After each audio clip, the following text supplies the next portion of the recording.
Hi guys, this is Scott with Code for Performance, bringing you a bike build video on a 2022 Beta 300RR Race Edition. That's a good looking bike right there, guys, I'm telling you. Beta's knocked it out of the park with the looks. That red and blue and white color scheme. Really nice, sharp bike. This bike has been purposely put together for single track riding, enduro racing, desert racing, never going to be plated. So as you can see, the rear taillight section has been taken off, and I'll show you more about some of the wiring changes as we get going into this. But what's been added to this bike currently is products and changes for reliability and functionality. Nothing has been done engine performance-wise at this point, no modifications to the motor, and I think it's important not to do that until you've broken the bike in, put some hours on it, and established a good baseline. Problems you can run into throwing parts of the motor before you've even had a chance to ride the bike. Sometimes you dig yourself in a hole because you don't know where to start when you're having tuning problems or it's just not running how you were expecting. So nothing's been done to the motor, nothing's been done to the suspension yet. You know, I live in northern Utah and ride at elevations up to 10,000 feet often. And as with two strokes, a lot of times adding a high compression head is a good idea to restore lost low end grunt. As you go up in altitude, you lose compression. So, you know, likely a high compression head will go on this bike, but that's down the road as it warms up and I can actually get it at higher elevations. So let's get into this build. So this bike, like I said, is not going to be plated. So I've removed the rear taillight assembly, cleaned that up. Looks like the RX platform, which Beta offers in the United States as a motocross bike. I've seen guys cut the upper taillight assembly piece here so you retain the grab handles that Betas are known for on the side. This is a really stiff rear subassembly. I'm not so sure that having those handles on there is going to be a necessity, but I have seen guys cut them off right here, leaving the handles up in this area. So cleans up the fender quite a bit. So you're talking about, well, how did you remove the lights? So, you know, you could spend some time studying the wiring diagram, de-pinning certain items you don't need, removing them from the connectors, or what I've done in this bike is just swap the harness out to the Beta race harness. Basically, it's an entire harness from the starter solenoid under the seat all the way along the frame up to the instrument cluster or to behind the headlight mask. So a couple things with that. You do lose the trip computer that would normally be in here, okay? But you lose the full function switch on the left side, which is your headlight switch, turn signal switch, horn button, and you lose the over-under start and stop switch on the right side. With the race wire harness kit from Beta, you get just a simple stop switch on the left side, start switch on the right side. Does have the provisions for the map switch. I'll show you that in just a second. But again, you do lose a trip computer, which, I mean, some guys say, well, I want to keep track of my miles, which I understand that completely. You lose your ability to keep track of engine hours. Well, I've added an hour meter to this bike to accomplish that. Not necessarily worried about the miles on the bike. You know, like I said, single track riding, racing, that's not necessarily a requirement for me, at least anyway. So the race wire loom was the way to go. I've retained the headlight on the bike, the factory Beta headlight, and with the race wire loom, there is no provisions for that. You basically put the number plate on the bike without the headlight that Beta gives you as part of the accessory kit. So to accomplish that, I've added to the headlight mask, there's already a hole in here, just a KTM push-pull headlight switch, which on KTMs normally is vertically right next to their trip computer. That's just a push-pull switch. Fits in the hole really nice in there. And I've ran my own separate wire harness for the headlight only along the factory loom back to the battery with an inline fuse, so that circuit is protected in the event of a short. So when I take a seat off, I'll show you that in just a second. You know, like I said, I mentioned I've added a Worx connection hour meter to this bike, which has RPM, max RPM, total engine hours, and a resettable maintenance hour function on that bike, as well as a clock. And that is just double-sided tape to the frame right here, and dress the wire down onto the tank, hook it to the spark plug wire. That's where it gets its signal from. With the race editions, it comes with a blue trim piece around the top of the tank. I think it looks a bit better without that on there. I took it off, but that trim piece also houses the map switch. And so I took the map switch out of that trim piece. It's just held in with a couple of small screws, and used 3M high quality VHB double-sided tape, cleaned the frame good, and stuck it to the frame backbone right here. That's not going anywhere. Plus, it's still accessible. I think it turned out pretty good. While we're up here at the bars, STR speed bleeders on the forks, and Scott BRP rubber sub-mount adapter for the Scott's steering dampener on this bike. Uses the clean speed cable guide, keeps the cable from getting tangled up in the sub-mount and the bars. BRP handguard mounts to Cycra Pro Brand wraparound handguards. Threaded the ends of the bars with the threaded inserts. Super rock solid setup. You take a digger, they don't move. I like to put a piece Teflon washer in between the front of the handguard piece and the mount. It just gives you a little bit of flex in that in the event you do take a hard crash. You might not bend something here, it might move just a little bit. As far as the race wire loom, you know, where there's no need for brake lights, what I did was take out the brake light switches, which are part of the banjo bolt coming out of the front and the rear master cylinder, and use banjo bolts off of YZ platform bike, like a 2018 YZ. They're the same thread pitch. Just get you 4 new crush washers, 1 on each side of the banjo fitting, and bleed your brakes and you're good to go. Let's see what else we got up on the front. Bulletproof Designs radiator guards.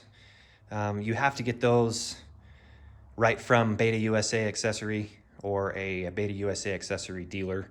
You can't get those from like Slavens or Rocky Mountain, some of those vendors, because for whatever reason they're proprietary to Beta, even though they're made by Bulletproof Designs. So they turned out really good. They offer great protection. It's really a nice setup. Stiffens up the side of that radiator. I've got the Dingo fork guards. It's just a protection item more than anything. You know, if you were to take a hard tip over in a rock pile, you can damage the fork tube. They're not that thick. They just pop on and off for cleaning. Haven't done anything to the suspension, like I mentioned. Got to put some hours on the bike first. Eline carbon fiber pipe guard. Those are great products. They fit good, offer protection. The pipe is stock, the Aero pipe by Beta. I have no intentions of changing that until it's damaged. Skid plate, AXP Extreme skid plate with the linkage protection. That is a really nice piece. Installed straightforward, beefy. It's thick, 8 millimeters thick. On up in there, I've got the Samco Sport silicone radiator hoses with the Thermostat Delete. That's a reliability product that I've done there. I run those on all my bikes. I've never had a failure with the Samco hose. Trail Tech fan. The Trail Tech gives you the digital readout for the temperature of the coolant on the bike, as well as the ability to adjust when the fan turns on and off. There is a range, I think it's from like 175, 180, up to about 210 degrees. You can change when you want that to turn on and off. Moving on back on the bike, I've got the FMF 2.1 turbine core silencer with the spark arrestor. Some of your races require a spark arrestor, and as well you could be checked riding in national forest without a spark arrestor, so that's why that's on there.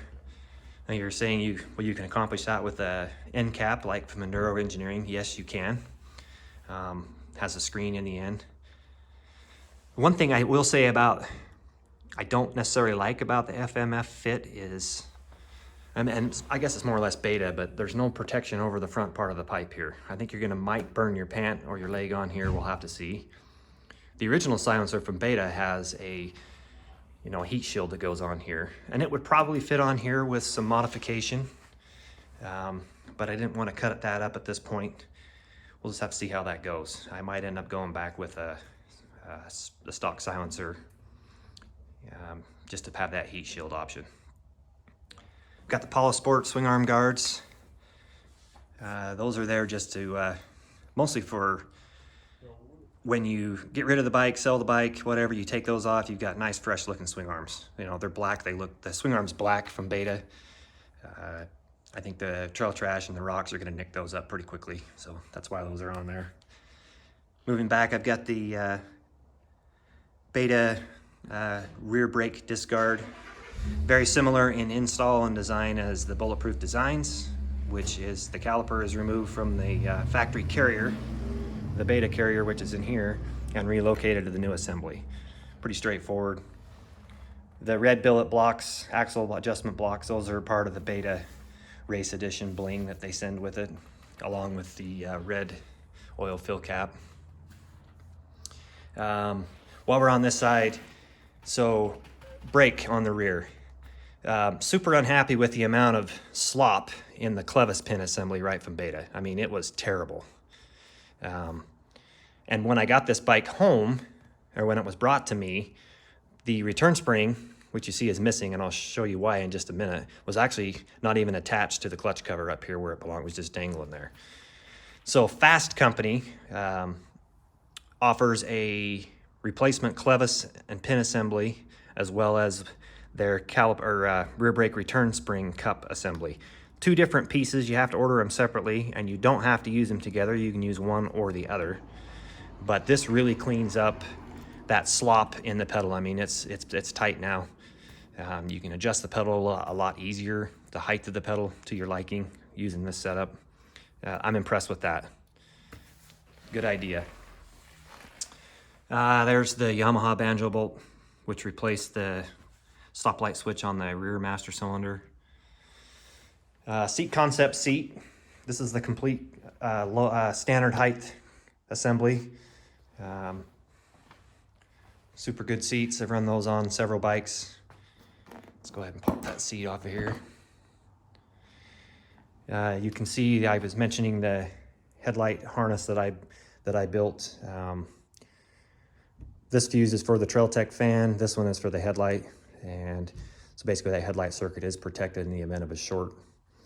I ran all the wires in PVC wire loom that you see on many motorcycles, following the loom all the way up. I think it turned out sharp.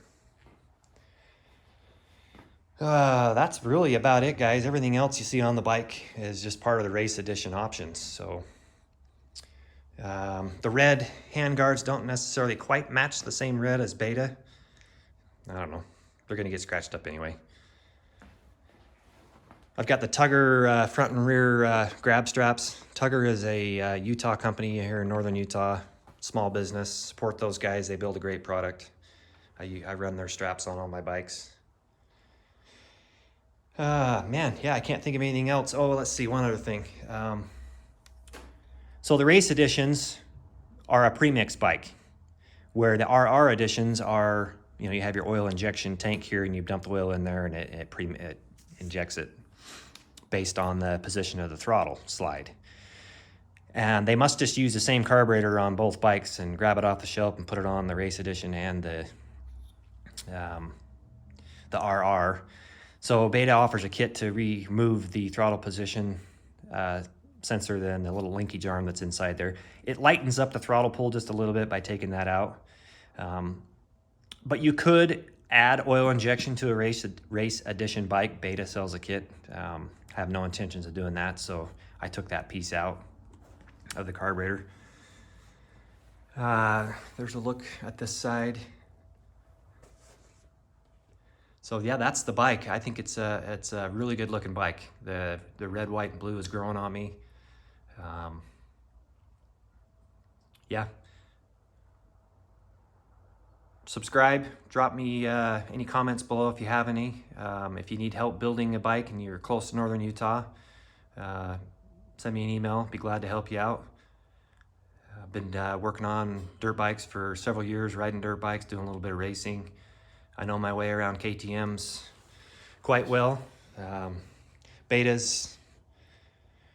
Yeah, I'm pretty partial to the orange bike, but this is a good looking bike. I'm impressed. There are some fit and finish things that I think KTM has got the corner of the market on, but I don't know. I'm impressed with this beta so far. Looking forward to seeing how it performs. Anyway, thanks for watching, guys.